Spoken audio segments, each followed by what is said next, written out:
രാവിലെ തൊട്ട് തുടങ്ങിയതായി ചൊറിയുന്ന വർത്താനം. താൻ കണ്ടോ ഞാൻ എങ്കിലോ വിളിക്കുന്നത്? വിളിച്ചില്ലെങ്കിലും വിളിച്ചവരുടെ കൂടെ നിന്നു, അതും സമരമാ.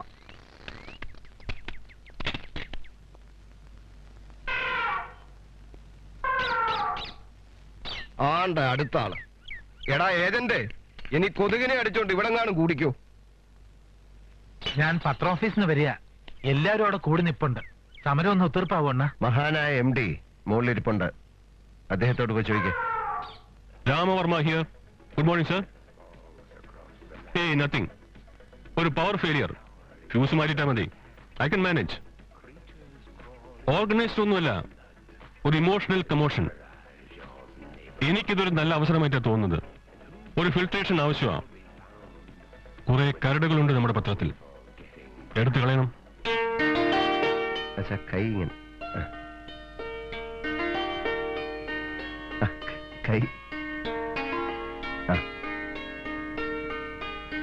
Ready.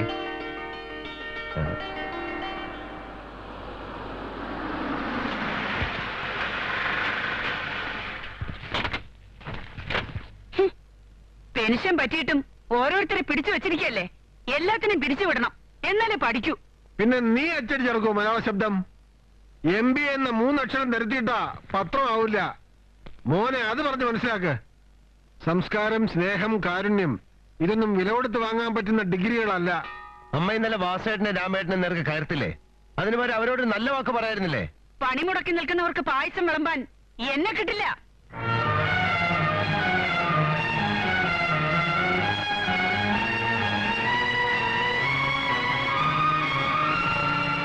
The desert air resounds the call of heart-struck lion's rage. The cloud puts forth its deluge. വാസേട്ടൻ നമസ്കാരം. എന്താ വാര്യരെ, ഞങ്ങളോടൊക്കെ പിണങ്ങിയോ? അങ്ങനെയൊന്നും പറയരുത്. നിങ്ങളെ എങ്ങോട്ട് വിളിപ്പിച്ചത് മാപ്പ് പറയാനാ. മാപ്പ് പറയേണ്ടത് ഞങ്ങളാ. പിടിച്ചു നിർത്താൻ ഞാനും രാമൻ നായരും ഒക്കെ ആവുന്നത് നോക്കി. ചെറുപ്പക്കാരല്ലേ, അവരുടെ ചോരത്തിളപ്പ് കൊണ്ട് പറ്റിപ്പോയതാ. എല്ലാം തീർന്നു. ഇപ്പോ എല്ലാവർക്കും മനസ്താപമുണ്ട്. വാര്യരോട് പാർവതി കയർത്ത് സംസാരിച്ചു അല്ലേ? അങ്ങനെയൊന്നും പറഞ്ഞില്ല. അല്ലെങ്കിലും എനിക്കറിയരുതോ ആ ചുണ്ടി.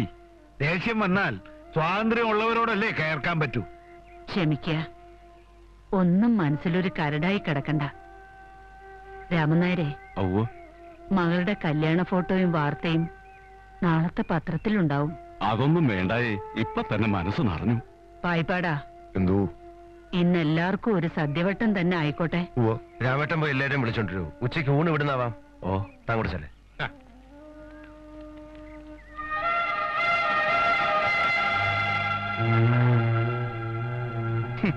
റെഡിക്കുലസ്. തിന്നോ സമരക്കാരെ എച്ചെന്ന് നിയമിച്ച് നീ എന്നോട് ഇങ്ങുലാവ് കാണിക്കല്ലേ മോളെ.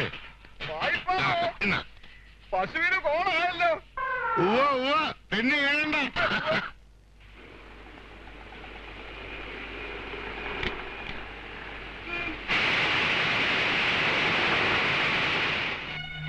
അച്ഛൻ അനിയൻ കുട്ടനെ കയറൂരി വിട്ടിരിക്കാണോ? കയറൂരി വിടാൻ അവൻ നാൽക്കാരിയൊന്നും അല്ലല്ലോ. എന്താ സംഗതി? എന്റെ നാട് കോളം നമ്മുടെ പത്രത്തിൽ വേണോ വേണ്ടെന്ന് ആലോചിക്കണം. ആലോചിച്ചിട്ടാണല്ലോ അങ്ങനെ ഒരു പങ്കി തുടങ്ങിയത്. അവനത് ഭംഗിയായി കൈകാര്യം ചെയ്യുന്നുണ്ട്. എന്ത് ഭംഗിയെന്ന് അച്ഛൻ പറയുന്നേ? ഇപ്പോൾ എന്റെ ഹെൽത്ത് മിനിസ്റ്റർ വിളിച്ചിരുന്നു. ആശുപത്രിയുടെ മുമ്പിൽ പൊടിയും പന്തലൊക്കെ ആയി ഒരു നേഴ്സിനെ സസ്പെൻഡ് ചെയ്തു. അനീതിയുള്ളിടത്ത് കലാപം ഉണ്ടാവണം, അല്ലെങ്കിൽ അവിടെ കത്തി ചാമ്പലാവണം. അതിനുള്ള തീ അവന്റെ അക്ഷരങ്ങൾക്കുണ്ട്. സത്യം വദ ധർമ്മം ചര. അവൻ അതാ ചെയ്യുന്നത്. അതിന്റെ പൊരുൾ നിനക്ക് മനസ്സിലാവില്ല. നീ നിൽക്കുന്നത് ഇവിടെയാണെങ്കിലും ശ്വസിക്കുന്നത് അമേരിക്കൻ വായുവാ. നീ നിന്റെ കാര്യം നോക്കിയാൽ മതി, അവൻ അവന്റെ കാര്യം നോക്കിയോളും കേട്ടോ.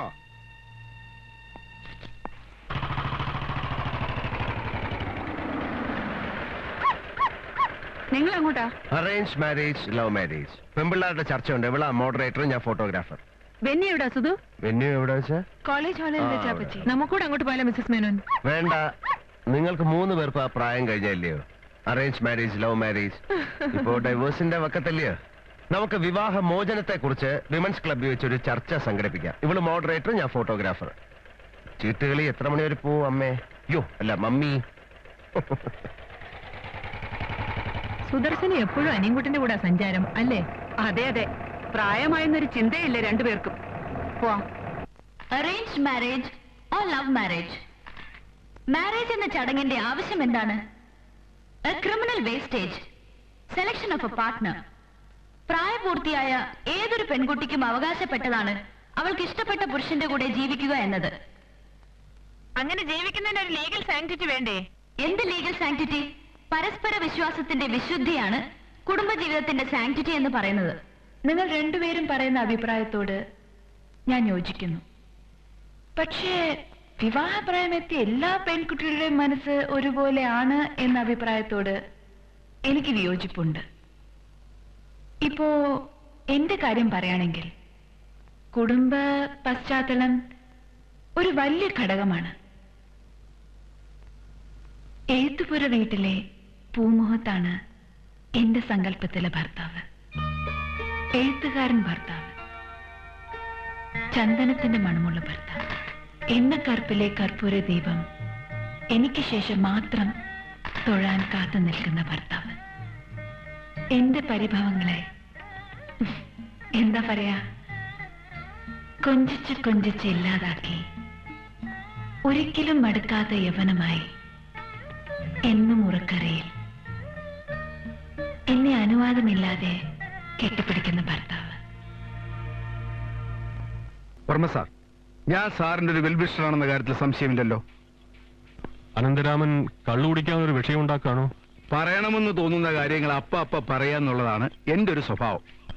സ്വഭാവത്തിൽ മാറ്റം വരുത്തണ്ട, പറഞ്ഞോളൂ. ഒന്ന് കല്യാണം കഴിച്ചാലോ? കഴിക്കുന്നുണ്ട്, കുഴപ്പമൊന്നുമില്ല. പക്ഷെ ബോംബെയിലെ ഭാര്യ മിസസ് നയന അനന്തരാമനെ എന്ത് ചെയ്യും? എന്റെ കാര്യമല്ല പറഞ്ഞത്, സാറിന്റെ കാര്യ. ഞായറാഴ്ച ആയതുകൊണ്ടാണോ ഡൊമസ്റ്റിക് വിഷയങ്ങളിലേക്ക് കിടക്കുന്നത്? സീരിയസ് ആയിട്ട് പറയാ, ഒരു മാരേജ് പ്രപ്പോസൽ, ഒരു കാൽക്കുലേഷനും ഇല്ലാതെ ഏതെങ്കിലും ഒരു പ്രപ്പോസൽ ഞാൻ ഇതുവരെ സാറിന് മുമ്പ് വെച്ചിട്ടുണ്ടോ? കേൾക്കട്ടെ, ഏതാ കുട്ടി? സുദർശന. യെസ്. ഏയ് താനിത് അതൊന്നും ശരിയാവില്ല. ഇക്കാര്യത്തിൽ മറ്റു നിർബന്ധങ്ങളൊന്നും ഇല്ലെങ്കിൽ ശരിയാവണം. അവർക്കും നമ്മുടെ പത്രത്തിൽ ഷെയർ ഉള്ളതാണല്ലോ. അത് അന്യാധീനപ്പെട്ടു പോകേണ്ട കാര്യമില്ലല്ലോ. അത് ശരിയാവില്ല. അതെന്താ സാർ അങ്ങനെ പറയുന്നത്? അവൾക്ക് എന്നോട് അങ്ങനെ ഒരു താല്പര്യം ഉണ്ടാവാൻ വഴിയില്ല. അനിയനുമായിട്ടുള്ള അടുപ്പം കൊണ്ടല്ലേ? അതുകൊണ്ട് തന്നെയാ ഞാൻ ഈ പ്രൊപ്പോസൽ വെച്ചത്. വർമ്മ സാർ ഒന്നും മനസ്സിലാക്കണം.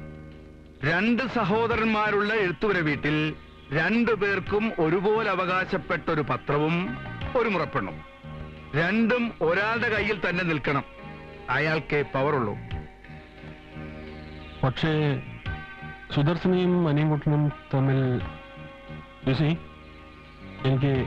എനിക്ക് ക്ലിയർ അല്ല. ഇതുവരെ ലൈൻ ക്ലിയർ ആയിട്ടില്ല. ക്ലിയർ ആയേക്കും. ആ ഫീല് കിട്ടിയത് കൊണ്ടാണ് ഞാൻ ഈ മുന്നറിയിപ്പ് തരുന്നത്. എല്ലാത്തിനും ഒരു ടൈമിംഗ് ഉണ്ട് sir. A mile knock at the right time, the door will be open for you. എന്നും പവർ വർമ്മ സാറിന്റെ കയ്യിൽ തന്നെ ഇരിക്കും. അനീച്ചേട്ടാ, ഒന്ന് ഇങ്ങോട്ട് നോക്ക്, കുറച്ചും കൂടി. ആ, റെഡി? ബെസ്റ്റ്.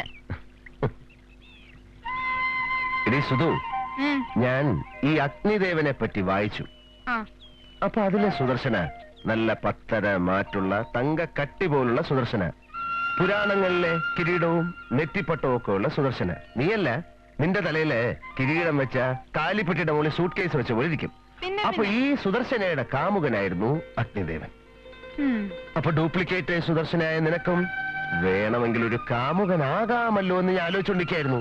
അയ്യടാ, എനിക്ക് ഈ കാമുകനും പ്രേമവും ഐ ലവ് യു ഒന്നും എനിക്കിതൊന്നും ഇഷ്ടല്ല. ഓഹോ, പിന്നെ നീ നിന്റെ സങ്കല്പത്തിലെ ഭർത്താവ് എണ്ണക്കറപ്പനാണെന്നോ അവന്റെ തലവഴി എണ്ണ ഒഴിച്ച് കുളിപ്പിക്കണം എന്നൊക്കെ വലിയ വാചം അടിക്കുന്നതായിട്ടല്ലോ പെമ്പിളാടുത്ത് ഇന്നലെ. അത് വാചകടി, ചർച്ചയല്ലേ? ഉയ്യോ, ചർച്ചയുടെ കാര്യം പറഞ്ഞപ്പോഴാണ് ഞാൻ ഓർത്തത്. ഇന്നലെ ഞാൻ നിന്നെ വീട്ടിൽ കൊണ്ടുവിട്ടിട്ട് തിരിച്ചു ചെന്നപ്പോ എല്ലാരും കിടന്ന് ഉറക്കമായി. മേശപ്പുറത്ത് കഞ്ഞിയും വയറും കുന്തമൊക്കെ വെച്ചിട്ടുണ്ട്. ഞാനതെല്ലാം കൂടെ കലക്കി കുടിച്ചിട്ട് പാത്രം കഴുകി ഷെൽഫിൽ വെച്ചു. എല്ലാം ഞാൻ ഒറ്റയ്ക്കാണ് ചെയ്തത്. പക്ഷെ ആളില്ല അവിടെ, ഞാൻ തനിച്ചേ ഉള്ളൂ, പാവം ഞാൻ. എന്നിട്ട് ഞാൻ കിടന്ന് ഉറക്കമായില്ല. എന്താ ഞാന് ലൈറ്റ് ഓഫ് ചെയ്തില്ലേ? അതാ ഈ പറഞ്ഞു വരുന്നത്. ലൈറ്റ് ഓഫ് ചെയ്തപ്പോഴാ പ്രശ്നം. കണ്ണടച്ച് കാണും. ഇല്ല, കണ്ണടച്ചു പോലും കാണത്തില്ലെന്നാ തോന്നുന്നത്. ചുമ്മാ ഓരോരുത്തർ ഇങ്ങോട്ട് കയറി ചോദിക്കല്ലേ ഇയാൾ എന്താ ഇങ്ങനെ ചുമ്മാ കിടന്നുറങ്ങിയാ മതിയോ? പ്രേമിക്കൊന്നും വേണ്ടായോ? അനിയൻ കുട്ടാ പ്രേമിക്കണ്ടേ, അനിയൻ ചേട്ടാ പ്രേമിക്കണ്ടേ, പ്രേമിക്കണ്ടേ എന്നുള്ള വലിയ ബഹളം. എന്താ ഇങ്ങനെ? അറിയില്ലേ വട്ട്. ഇതിനു മുമ്പ് എനിക്കിങ്ങനെ ഉണ്ടായിട്ടേ ഇല്ല. മാറ്റിയെടുക്കണമല്ലോ. അതിനിപ്പോ എന്താ ഒരു വഴി?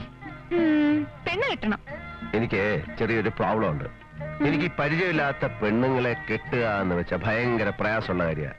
ഇപ്പോ നിന്റെ കാര്യം തന്നെ ഞാൻ പറയാം. നീ ഇപ്പൊ നമ്മുടെ അടുത്ത വീട്ടിലെ ആനക്കാരന്റെ മോളോ, തയ്യൽ ടീച്ചറോ, അല്ലെങ്കിൽ ടൈപ്പോ, ഇനി പാരലൽ കോളേജ് തോറ്റ് കിടക്കുന്ന പെണ്ണാണെങ്കിൽ പോലും മുടിഞ്ഞു പോട്ടെ എന്ന് പറഞ്ഞ് ഞാൻ കയറി കെട്ടിയേനെ. അടുത്തറിയാമല്ലോ.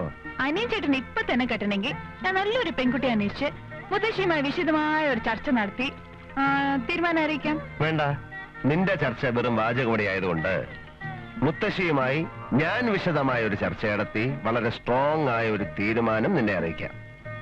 അതുവരെ ഞാൻ ലൈറ്റ് ഓഫ് ചെയ്ത് കിടന്നോളാം. നീ കണ്ണടച്ചു കിടന്നോ. കേറ. എന്നാ നിന്റെ സ്വനഗ്രാഹി.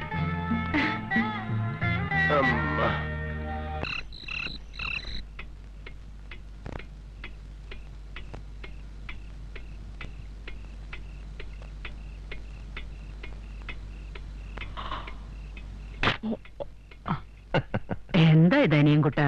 ഇത് കോട്ടുവായിടുന്ന മഹാകവിത്രി. ഉറക്കം വരുന്നുണ്ടോ? ഇല്ല. ഇതങ്ങോട്ട് പിടിച്ചേ. കൈവിട്ട് കളയരുത്. വളരെ പ്രധാനപ്പെട്ട ഒരു കാര്യം മുത്തശ്ശിയോട് പറയാൻ പോവാണ്. ഇടയ്ക്കിടയ്ക്ക് കോട്ടുവായിട്ട് മാറ്ററിന്റെ സീരിയസ്നെസ് കളയരുത്.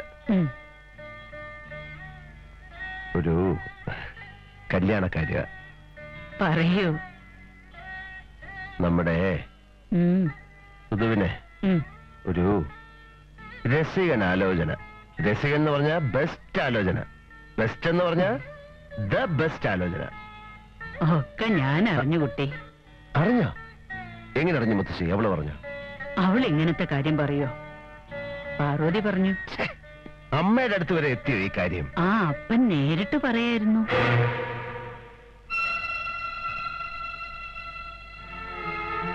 അപ്പേട്ടൻ നിനക്ക് വിശ്വസിക്കാൻ പറ്റണില്ല അല്ലേ? നമ്മുടെ സുധുവിനെ അവൻ ഇഷ്ടപ്പെടുക എന്ന് വെച്ചാ ഞാൻ ഇക്കാര്യം എങ്ങനെ അവനോട് പറയുമെന്ന് ആലോചിച്ചിരിക്കുകയായിരുന്നു. അവളെ എന്നെ ഏൽപ്പിച്ചിട്ടാ എന്റെ മോൻ പോയത്. അവന്റെ ഏറ്റവും വലിയ ആഗ്രഹമായിരുന്നു. എന്റെയും. വിഷ്ണുമായി രക്ഷിച്ചു. നീ എന്താ ആലോചിക്കുന്നത്? ഒന്നുമില്ല.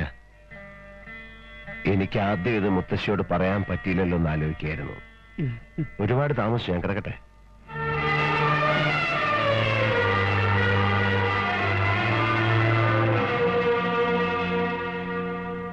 മോനെ ക്യാമറ. അനിയൻകുട്ടാ,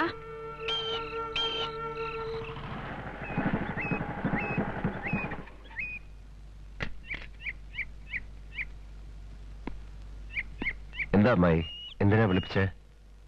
എനിക്കൊരു കൂട്ടം പറയാനുണ്ട്. ആ കുഞ്ഞിരിക്ക്. വേണ്ട.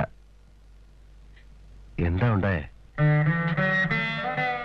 വല്യമ്പുരാട്ടി ഇന്നലെ എന്നെ വിളിപ്പിച്ച് സുധുവിനെ ഏട്ട കുഞ്ഞിനെ കൊണ്ട് കെട്ടിക്കണമെന്ന് പറഞ്ഞു. കുഞ്ഞിന്റെ അമ്മാവന്റെയും വലിയ ആഗ്രഹമായിരുന്നു അത്. എനിക്കത് പറയാനുള്ള യോഗ്യതയും അവകാശമുണ്ടോ കുഞ്ഞെ? വിളക്കിൽ തിരി താഴ്ത്തുന്നത് പോലെ എല്ലാം മനസ്സിലൊതുക്കി കഴിയുമ്പോഴാ ഇന്നലെ വല്യമ്പുരാട്ടി വിളിച്ചത് പറഞ്ഞത്. അത് നല്ല കാര്യമല്ലേ അമ്മായി? അപ്പൊ കരയാ വേണ്ട? അവള് സമ്മതിക്കുന്നില്ല കുഞ്ഞെ. എന്താ കാര്യം? അവൾക്ക് താല്പര്യമില്ലത്രേ. കുഞ്ഞ് അവളെ പറഞ്ഞൊന്ന് സമ്മതിപ്പിക്കണം. കുഞ്ഞ് പറഞ്ഞാലേ അവള് കേൾക്കൂ. അത്